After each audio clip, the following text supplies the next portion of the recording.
নমস্কাৰ গাইজ, স্বাগতম technical news YouTube চেনেলৰ গাইজ। আজি আপোনালোকৰ মাজলৈ এটা নতুন ভিডিঅ' লৈ আহিছোঁ। গাইজ, আজি আপোনালোকক দেখাবলৈ লৈছোঁ আপোনালোকে 2024 চনৰ ঘৰৰ কাৰণে কেনেকৈ আবেদন কৰিব পাৰিব। আহক ভিডিঅ'টো আৰম্ভ কৰোঁ। গাইজ, আপোনালোকে প্ৰথমে গুগলত যাই ইয়াত চাৰ্চ কৰিব gbportal.gov.in। তাৰপিছত এনেকুৱা পেজ এটা খোল খাব। ইয়াত ফাৰ্ষ্টত যিটো লিংক আহিছে ইয়াত আপোনালোকে ক্লিক কৰি দিব। তাৰপিছত ইয়াত চাব, ইয়াত ৰাইট ছাইডত দিয়া আছে সাইন ইন যিটো অপশ্যন আছে ইয়াত আপোনালোকে ক্লিক কৰি দিব। ইয়াত ক্লিক কৰি দিয়াৰ পিছত আপোনালোকে যদি ৰেজিষ্ট্ৰেশ্যন কৰা নাই তাৰপিছত চাব ইয়াত তলত দিয়া আছে ক্লিক হিয়াৰ টু সাইন আপ। তো ইয়াত ক্লিক কৰি আপোনালোকে ৰেজিষ্ট্ৰেশ্যন কৰি ল'ব।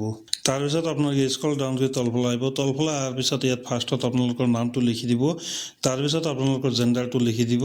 জেণ্ডাৰটো লিখি দিয়াৰ পিছত আপোনালোকৰ এড্ৰেছটো লিখি দিব। এড্ৰেছটো লিখি দিয়াৰ পিছত আপোনালোকৰ লোকেলিটি আৰু কাণ্ট্ৰিটো ইয়াত আপোনালোকে ছিলেক্ট কৰিব।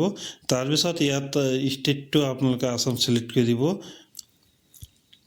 তাৰপিছত আপোনালোকৰ ডিষ্ট্ৰিক্টটো ছিলেক্ট কৰি দিব। ডিষ্ট্ৰিক্ট ছিলেক্ট কৰি দিয়াৰ পিছত আপোনালোকৰ পিনক'ডটো বহাই দিব।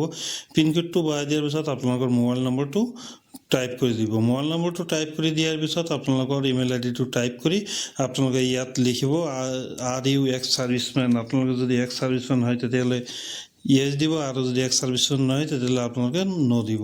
তাৰপিছত আপোনালোকে ইয়াত ছিকিউৰিটি কোডটো মাৰি ছাবমিটেড অপশ্যনত ক্লিক কৰি দিব। আৰু আপোনালোকে এইটো প্ৰচেছ জানিবলৈ হ'লে মই আগৰ ভিডিঅ'ৰ লিংক এটা ডিছক্ৰিপশ্যনত দি দিম, আপোনালোকে চাই ল'ব। আপোনালোকে ৰেজিষ্ট্ৰেশ্যন কৰি লোৱাৰ পিছত ইয়াত চাব, ইয়াত আপোনালোকৰ যিটো ইউজাৰ আই ডি বনাইছে ইউজাৰ আই ডি আৰু পাছৱৰ্ডটো ইয়াত আপোনালোকে বহাই দিব। তাৰপিছত ইয়াত আপোনালোকে কেপচা কোডটো মাৰি আপোনালোকে লগ ইনত ক্লিক কৰি দিব। আপোনালোকে ইয়াত লগ ইনত ক্লিক কৰি দিব। লগ ইনত ক্লিক কৰি দিয়াৰ পিছত চাব, ইয়াত এনেকুৱা পেজ এটা খোল খাইছে। ইয়াত মই ফাৰ্ষ্টতে 3টা এপ্লিকেশ্যন কৰিছোঁ। তো ইয়াত আপোনালোকে নতুন এপ্লিকেশ্যন কৰিবলৈ হ'লে আপোনালোকৰ লেফ্ট ছাইডত যিটো অপশ্যন আছে লৰ্ডছ পাব্লিক গিভেন, ইয়াত আপোনালোকে ক্লিক কৰি দিব। তাৰপিছত অলপ সময় ৱেইট কৰিব। অলপ সময় ৱেইট কৰাৰ পিছত ইয়াত আপোনালোকৰ যিটো সৰু বক্স আছে ইয়াত টিক মাৰ্ক কৰি ছাবমিটেড অপশ্যনত ক্লিক কৰি দিব। তাৰপিছত আপোনালোকে স্ক্ৰল ডাউন কৰি তলফালে আহিব। তলফালে অহাৰ পিছত ইয়াত চাব, ইয়াত মোৰ মিনিষ্ট্ৰী ডিপাৰ্টমেণ্ট ষ্টেট গভৰ্ণমেণ্ট যিটো অপশ্যন আছে ইয়াত আপোনালোকে ক্লিক কৰি দিব। ক্লিক কৰি দিয়াৰ পিছত ইয়াত আপোনালোকে আৰ ইউ বুলি টাইপ কৰি দিব, আৰ ইউ। তাৰপিছত ইয়াত চাব, ইয়াত আহি গৈছে ৰুৰেল ডেভেলপমেণ্ট যিটো অপশ্যন ইয়াত আপোনালোকে ক্লিক কৰি দিব। ইয়াত ক্লিক কৰি দিয়াৰ পিছত আপোনালোকে ইয়াত চাব, ইয়াত ছিলেক্ট মেইন কেটেগৰী যিটো অপশ্যন ইয়াত আপোনালোকে ক্লিক কৰি স্ক্ৰল ডাউন কৰি তলফালে আহিব। তলফালে অহাৰ পিছত ইয়াত চাব, ইয়াত প্ৰধানমন্ত্ৰী আৱাস যোজনা গ্ৰামীণ যিটো অপশ্যন আছে ইয়াত আপোনালোকে ক্লিক কৰি দিব। তাৰপিছত চাব নেক্সটত আহিছে ছিলেক্ট নেক্সট লেভেল কেটেগৰী, ইয়াত আপোনালোকে ক্লিক কৰি ইয়াত চাব, ইয়াত ফাৰ্ষ্টৰ যিটো অপশ্যন আহিছে ৰিকুৱেষ্ট এণ্ড ডিপটেনজেশ্যন ফৰ নিউ হাউচ, ইয়াত আপোনালোকে ক্লিক কৰি দিব। তাৰপিছত চাব, ইয়াত ছিলেক্ট নেক্সট লেভেল কেটেগৰী ইয়াত আপোনালোকে ছিলেক্ট কৰি দিব। ছিলেক্ট কৰি দিয়াৰ পিছত আপোনালোকে 3 নম্বৰ অপশ্যনটো ছিলেক্ট কৰি দিব। তাৰপিছত আপোনালোকে স্ক্ৰল ডাউন কৰি তলফালে আহিব। তলফালে অহাৰ পিছত ইয়াত আপোনালোকৰ 2000 শব্দটোৰ ভিতৰত আপোনালোকে লিখিব লাগিব আপোনালোকৰ কিহৰ কাৰণে চৰকাৰী ঘৰ লাগে। ইয়াত আপোনালোকে সুন্দৰকৈ লিখি দিব। তাত আপোনালোকে 2000টা শব্দৰ ভিতৰত লিখাৰ পিছত ইয়াত চাব, ইয়াত এটাচ ফেলত যিটো অপশ্যন আছে চ'ৰ্চ ফেলত যায় আপোনালোকৰ যিটো পান কাৰ্ড, আধাৰ কাৰ্ড, ভোটাৰ আই ডি আৰু বেংকৰ একাউণ্ট এইটো PDF ফৰ্মেট বনাই ল'ব, আৰু এইটো 4 MBৰ ভিতৰত হ'ব লাগিব। ইয়াত চ'ৰ্চ ফেলত আপোনালোকে ক্লিক কৰি দিব। তাৰপিছত চাব, ইয়াত আপোনালোকৰ যিটো ফাইলটো আপোনালোকে ইয়াৰ পৰা ছিলেক্ট কৰি ল'ব। ফাইলটো ছিলেক্ট কৰি লোৱাৰ পিছত ইয়াত চাব, ইয়াত এটাচ যিটো অপশ্যন আছে ইয়াত আপোনালোকে ক্লিক কৰি দিব।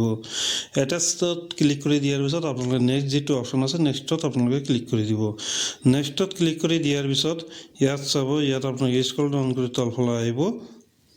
তলফালে অহাৰ পিছত ইয়াত আপোনালোকৰ যিটো ৰেফাৰেঞ্চ ডেটত আপোনালোকে ক্লিক কৰি ইয়াত আপোনালোকে আজিৰ ডেটটো বহাই দিব।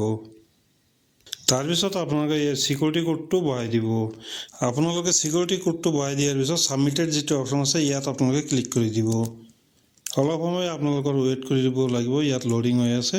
তাৰপিছত চাব, ইয়াত আপোনালোকৰ যিটো ৰেফাৰেঞ্চ নম্বৰটো আহি গৈছে, আৰু এইটো আপোনালোকৰ মোবাইলত মেছেজত আহি যাব।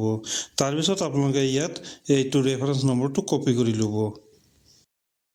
ৰেফাৰেঞ্চ নম্বৰটো কপি কৰাৰ পিছত ইয়াত চাব, ইয়াত বেক টু হোম পেজ ইয়াত আপোনালোকে ক্লিক কৰি দিব। আপোনালোকে হোম পেজত অহাৰ পিছত স্ক্ৰল ডাউন কৰি তলফালে আহিব।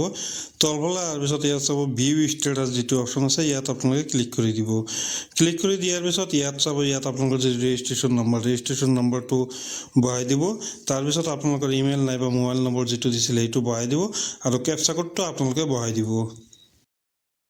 এইবিলাক বহাই দিয়াৰ পিছত আপোনালোকে যেটো সাবমিটেড অপশনত আপোনালোকে ক্লিক কৰি দিব তাৰপিছত চাব ইয়াত আপোনালোকৰ ডিটেইলছ আহি গৈছে আৰু ইয়াত চাব এইটো আপোনালোকে ইয়াত প্ৰিন্টত ক্লিক কৰি এইটো আপোনালোকে সেভ কৰি ৰাখিব পাৰিব আৰু এইটো সেভ কৰি আপোনালোকে এইটো পঞ্চায়তত জমা দিব লাগিব বন্ধু বান্ধৱীসকল আজিৰ ভিডিঅ'টো এইখিনি আছিল